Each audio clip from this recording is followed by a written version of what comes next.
পৃথিবীর একমাত্র নবী হযরত মূসা আলাইহিস সালাম, যিনি সরাসরি আল্লাহ পাকের সাথে কথা বলতে পারতেন। একবার এক বন্ধ্যা নারীর ব্যাপারে আল্লাহ তাআলাকে প্রশ্ন করলে আল্লাহ পাক হযরত মূসা আলাইহিস সালামকে বলেন, হে মূসা, এই নারী কখনোই সন্তানের মা হতে পারবে না। আমি তার ভাগ্যে কোনো সন্তান রাখিনি। আমি চাইলে মানুষকে সন্তান দান করি, আবার কাউকে নিঃসন্তান রেখে দেই। হযরত মূসা আলাইহিস সালাম তুর পর্বত থেকে ফেরার পথে সেই বন্ধ্যা নারীকে যখন আল্লাহ পাকের সিদ্ধান্ত জানিয়ে দিলেন যে তুমি কখনোই মা হতে পারবে না, সেই নারী কান্নায় ভেঙে পড়ল। তার অন্তত কয়েক মাস পর হযরত মূসা আলাইহিস সালাম জানতে পারলেন সেই নারী গর্ভধারণ করেছে এবং একটি ফুটফুটে সন্তান জন্ম দিয়েছে। যেহেতু হযরত মূসা আলাইহিস সালাম শুধুমাত্র তুর পর্বতে গিয়েই আল্লাহ পাকের সাথে সরাসরি কথা বলতেন, তাই হযরত মূসা আলাইহিস সালাম সবার আগে সেই নারীর বাড়িতে গেলেন এবং সেখানে গিয়ে সেই নারীকে তার স্বামী ও সন্তান সহ খেলাধুলা করতে দেখে অবাক হয়ে জিজ্ঞেস করলেন, তোমাদের সন্তান হলো কিভাবে? আল্লাহ পাক তো সিদ্ধান্ত জানিয়েছেন তুমি বন্ধ্যা থাকবে। মূসা আলাইহিস সালামের প্রশ্নের সরাসরি কোনো জবাব না দিয়ে সেই নারী একটু মুচকি হাসল। আল্লাহর নবী সাথে সাথে তুর পর্বতে গেলেন এবং আল্লাহ পাকের কাছে প্রার্থনা করে বললেন, ইয়া রব্বে কারীম, আপনি যা বলেন তাই ঘটে। আসমান জমিনের মধ্যে এমন কোনো কিছু নেই যা আপনার অগোচরে রয়েছে, সবকিছুই আপনার উপর নির্ভরশীল। তাহলে আপনার এই সিদ্ধান্ত পাল্টালো কিভাবে? এই নারীর ব্যাপারে আপনি জানিয়েছেন সে আজীবন বন্ধ্যা থাকবে, কারণ এটাই তার ভাগ্য, এটাই তার তকদির। তাহলে সেই নারী কিভাবে গর্ভধারণ করল? আল্লাহ তাআলা হযরত মূসা আলাইহিস সালামকে বললেন, ইয়া মূসা, তোমার এই প্রশ্নের উত্তরের পূর্বে আমার একটি শর্ত তোমাকে পালন করতে হবে। তখন আল্লাহ তাআলা হযরত মূসা আলাইহিস সালামকে মানুষের গোশত নিয়ে আসতে বললেন। আল্লাহ পাক বললেন, হে মূসা, আমার আশেক, আমার প্রেমিক এমন কোন বান্দা আছে কি যার কাছ থেকে তুমি আমার জন্য তার শরীরের গোশত নিয়ে আসতে পারো? যখন আল্লাহ তাআলা কোনো নবী রাসূলকে কোনো কিছুর হুকুম দিতেন, তখন কেউ আল্লাহ তাআলার কাছে কোনো প্রশ্ন করতে পারত না। অর্থাৎ এই যেমন ধরুন, হে আল্লাহ, আপনার কেন মানুষের গোশত প্রয়োজন, অথবা আপনি আমাকে এমন হুকুম দিয়েছেন এর ফলে রক্তপাত হতে পারে, এ ধরনের কোনো প্রশ্ন করার সুযোগ নেই। কেননা আল্লাহ পাক পবিত্র কোরআনে বলেছেন, ইয়ালামু মা বাইনা আইদিহিম ওয়া মা খালফাহুম ওয়া লা ইউহিতুনা বিশাইইম মিন ইলমিহি ইল্লা বিমা শাআ। নিঃসন্দেহে আমি তোমাদের সামনে এবং পিছনের সকল কিছু জানি, এছাড়া তোমরা আমার জ্ঞান ভাণ্ডার থেকে ততটুকুই বুঝতে পারবে, ততটুকুই জানতে পারবে যতটুকু আমি চাই। সুতরাং আল্লাহ পাকের ইলমের সাথে কোনো প্রশ্ন চলে না। তাই হযরত মূসা আলাইহিস সালামও এক্ষেত্রে আল্লাহ তাআলাকে কোনো প্রশ্ন করেননি। তিনি তার কওমের লোকদের কাছে এসে আল্লাহ তাআলার নির্দেশ শুনিয়ে দিলেন। বসতির লোকেরা যখন আল্লাহ তাআলার এই নির্দেশ শুনলেন, তাদের কাছে তা বেশ অদ্ভুত মনে হলো। তারা উল্টো বিভিন্ন প্রশ্ন করতে থাকলো।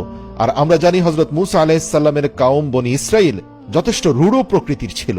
তারা হযরত মূসা আলাইহিস সালামের এমন আবদারের কথা শুনে বলল, হে মূসা, তুমি তো দেখি অদ্ভুত ধরনের আবদার নিয়ে এসেছো, তুমি আমাদের রক্তপাতের কথা বলছো? তারা সবাই অস্বীকৃতি জানালো। তাদের সবার অন্তরে ভীতির সঞ্চার হলো যে না জানি মূসা আমাদের কাছ থেকে জোর করে গোশত নিয়ে যায়। এদের অনেকেই আবার এলাকা ছেড়ে পালিয়ে গেল।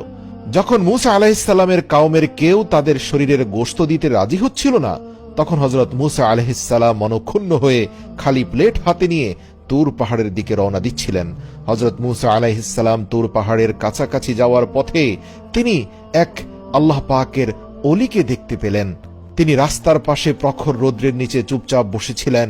তার চোখ বন্ধ ছিল, তার মুখমণ্ডল এবং দুই হাত আকাশের দিকে উঁচু করা ছিল, আর জবানে আল্লাহ পাকের অনবরত জিকির জপে যাচ্ছিলেন। হযরত মূসা আলাইহিস সালাম সেই দরবেশের নিকটে গেলেন এবং তাকে আল্লাহ তাআলার নির্দেশ শোনালেন। সেই দরবেশ তখন চোখ মেলে মূসা আলাইহিস সালামের দিকে তাকালো এবং নিজের হাত হযরত মূসা আলাইহিস সালামের দিকে বাড়িয়ে দিল আর বলল, এই নাও, আমি রাজি আছি, এ তো আমার সৌভাগ্য।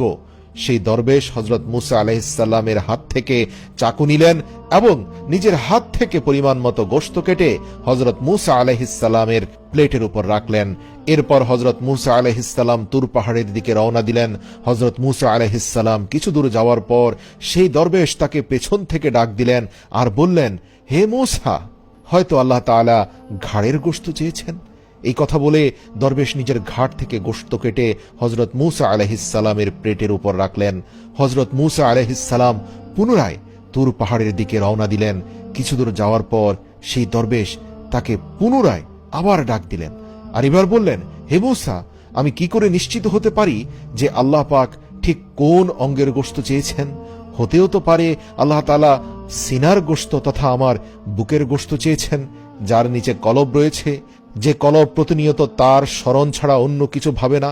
এই বলে দরবেশ নিজের বুক থেকেও কিছু গোশত কেটে হযরত মূসা আলাইহিসসালামের প্লেটের উপর রেখে দিলেন। হযরত মূসা আলাইহিসসালাম এই আল্লাহ পাকের আশিকের ইশক দেখে একেবারে অবাক হয়ে গেলেন। গোশত ভরা প্লেট নিয়ে তুর পাহাড়ে গেলেন এবং আল্লাহ তাআলার উদ্দেশ্যে সেই গোশত ভরা প্লেটখানা পেশ করলেন। আল্লাহ তাআলা হযরত মূসা আলাইহিসসালামকে জিজ্ঞেস করলেন, এই গোশত কার কাছ থেকে এনেছো? তখন হযরত মূসা আলাইহিসসালাম সমস্ত ঘটনা খুলে বললেন। উল্লেখ্য, আল্লাহ পাক সবই জানেন, তার অগোচরে কোনো কিছুই ঘটে না। তখন আল্লাহ তাআলা হযরত মূসা আলাইহিসসালামকে বললেন, হে মূসা, আমার এই বান্দা আমাকে অসম্ভব মহব্বত করে, আর আমার প্রতি তার ইশক দেখেছ? সে তার নিজের কষ্টের কথা ভাবেনি। আমার এমন কিছু আশিক এই পৃথিবীর বুকে রয়েছে যারা একটি সেকেন্ডও ভাববে না আমার জন্য তারা জীবন দিয়ে দিবে। আমার হুকুম তামিল করার জন্য তারা যে কোনো কিছু করতে প্রস্তুত। এদের হৃদয় ইব্রাহিমের মতো ঈমান দ্বারা পরিপূর্ণ, যে আল্লাহর সন্তুষ্টির জন্য নিজের ছেলেকেও কোরবান করতে প্রস্তুত ছিল। এবার আল্লাহ পাক মূসা আলাইহিসসালামকে বললেন, হে মূসা, এবার তুমি আমাকে বলো, আমার যে বান্দা আমার ভালোবাসায় নিজের জানের এক বিন্দু পরোয়া করে না, আমার সেই বান্দা যদি কিছু চায়, আমি কি তাকে ফিরিয়ে দিতে পারি?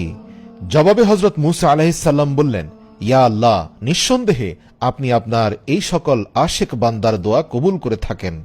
এরপর হযরত মূসা আলাইহিসসালাম পুনরায় আল্লাহকে প্রশ্ন করলেন, ইয়া আল্লাহ, কিন্তু সেই নারীর সন্তান গর্ভধারণ করার বিষয়টা এখনো আমার জেহানে পরিষ্কার হয়নি। আপনার এই আশিক দরবেশের সাথে সেই নারীর দোয়া কবুল হওয়ার ঘটনাটি কি কোনোভাবে সম্পৃক্ত রয়েছে? তখন আল্লাহ রাব্বুল আলামিন বললেন, ইয়া মূসা, তুমি যখন তুর পর্বত থেকে ফেরার পথে সেই নারীকে তার বন্দা হওয়ার চূড়ান্ত সিদ্ধান্ত জানিয়ে দিলে, তার তকদিরের ফয়সালা জানিয়ে দিলে, তখন সে নারী কান্নায় ভেঙে পড়ল এবং মনে মনে বলতে থাকল, হে আল্লাহ, আমার এমন কি অপরাধ যে আমাকে আজীবন বন্ধা কাটাতে হবে? আমি কখনোই সন্তানের মুখ দেখতে পারবো না। অশ্রুসিক্ত নয়নে সেই মহিলা যখন শোক পালন করছিল, ঠিক এরই মধ্যে আমার এই আশিক সেই নারীর নিকট গেল এবং তার কাছে খাবার চাইল। আমার এই আশিক যখন তার কাছে বলল, হে মা জননী, আল্লাহর রাস্তায় আমাকে কিছু খাদ্য দিন, আমি অভুক্ত রয়েছি, আমি কয়েকদিন কিছু খাইনি। তাৎক্ষণিক সেই মহিলার অন্তরে শয়তান প্ররোচনা দিল, হে নারী, তুমি কেন আল্লাহর রাস্তায় এই দরবেশকে খাওয়াতে যাবে, যে আল্লাহ তোমাকে আজীবনের জন্য বন্ধা ঘোষণা করেছেন?